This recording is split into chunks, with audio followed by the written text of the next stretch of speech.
New cracks at Mascot Towers. Let's have a look. Hello everyone, Florian Heise here, and welcome to another episode of HeiseSays. I have my stein of coffee, and I thought we'd have a look at this article from the ABC that is discussing new cracks revealed at Mascot Towers. Now before we jump to this, let's go over here to Google Earth and we will have a look, and I'll bring up my layers of all of the construction issues I've noted over the last probably year around Australia, and we'll zoom into Sydney. And this is what I call the triangle of fail between Sugar Cube Apartments, Mascot Towers and the Zetland. You also have the Joshua apartment buildings, Otto Roseberry, all of this area.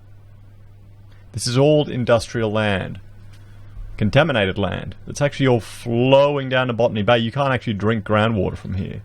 You're banned from taking it up. There's a lot of soil contamination issues, settlement issues, water table issues. And now we're having building after building here appearing with construction issues. I am a firm believer that one of the major issues resulting in all of these construction issues that we're not just having in Sydney. We're having, altitude, Verve apartments in Newcastle, we'll zoom out, in Melbourne.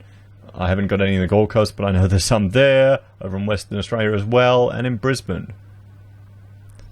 There's some fundamental issues with our construction industry, and a big part of that is due to this.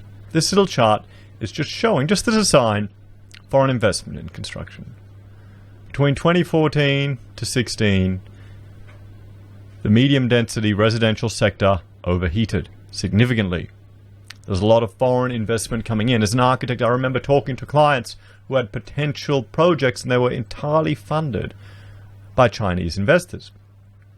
What happens when you get a market overheating? Well, people service the market. People service it, let's just say, a little bit too fast. I'm quite concerned with the design and construct method for construction for buildings that people sleep in. I think perhaps we need to look at alternative ways to certify these buildings rather than just creating more civil servants. Did you hear that? I think the New South Wales Building Commission has now got 75 people. Let's see if that makes a difference. The problem is these buildings have already been built. We've got 20, 30 years worth of disasters that are going to appear. We have all the fire cladding issues as well. So this is just going to be an ongoing problem. So when I read things in the media about buying off the plan, smart investments, reputable developers, I don't understand.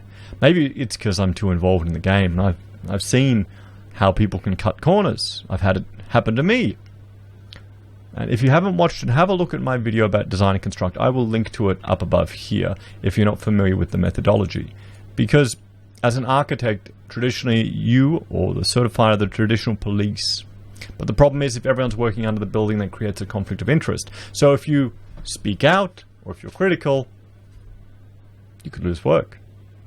That's how I lost a big client. It happens, but you gotta pick.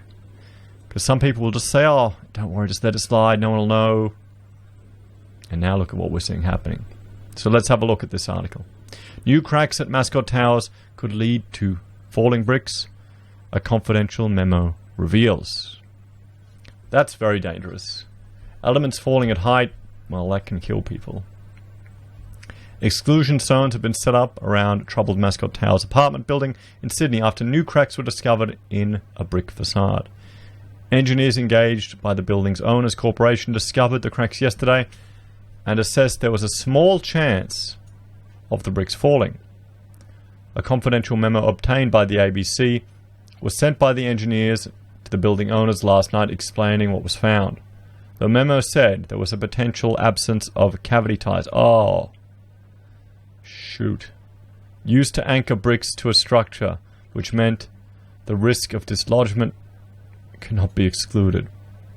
Now, anchored, you even have them in every type of construction. Even in a brick veneer house, you anchor the wall just to the timber studs. Just a little strip to tie it back. This is worrying, guys. This is dodgy construction. This is concerning. It appears to the experts that the brickwork itself is taking unintended loads, which is causing cracking of that brickwork, the memo said. And that's the thing, most brickwork isn't meant to take a load except for itself. It's just a glorified rain guard. It was previously assumed that the brickwork facade would be safe from dislodgement based on the presence of cavity ties. Investigations have not been able to confirm tiebacks to the structure, so the risk of dislodgement cannot be excluded. So they may be there. They may be there, they just may not have been able to find them. But you think for such a critical element there should be photographic evidence of the process that it's happened. But then again, you can't even trust that. They can put the ties in, take them out afterwards. I don't know why you would. They can put the Rio in, take it out afterwards. Pour the concrete to save money. That's rumoured to happen. We're seeing more and more and more of buildings where you're getting substandard people brought in to do the job of trades, and we're having the next big thing, because we've had fire cladding, flammable cladding, we're having cracking, the waterproofing issues in these buildings. The next big thing is going to be fire separation between fire compartments due to inadequate concrete in these firewalls. That's what I'm hearing from people. That's going to be the next big thing, apparently. Well, I'll tell you honestly, I steered my mother away from an apartment when she was downsizing. We were looking at some older ones from the 80s. Nothing new, and in the end we just bought ourselves a little tiny, a duplex pretty much, in a complex. Which is fine. It's brick veneer, it's simple. You know, what's the worst thing that can go wrong? It's been sitting there for 15 years. Whoop-de-doo, you get some cracking here or there, who cares? Rather that than tremendous structural issues where the building needs to be evacuated. It said an urgent risk assessment was convened because the engineers considered falling bricks a high risk.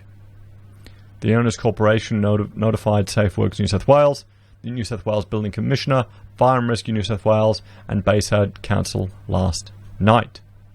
Crews from FRNSW were called to the building just after 10 p.m, and an exclusion area was taped off.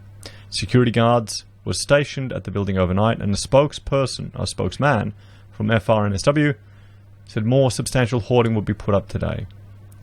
The ABC understands the cracks are limited to the building's facade. In its memo, the owners' corporation said it expected remediation works to take 4 to 6 weeks to complete. I mean, are we talking here? Are we talking along here? Where is it? Where are the bricks? That looks like brick.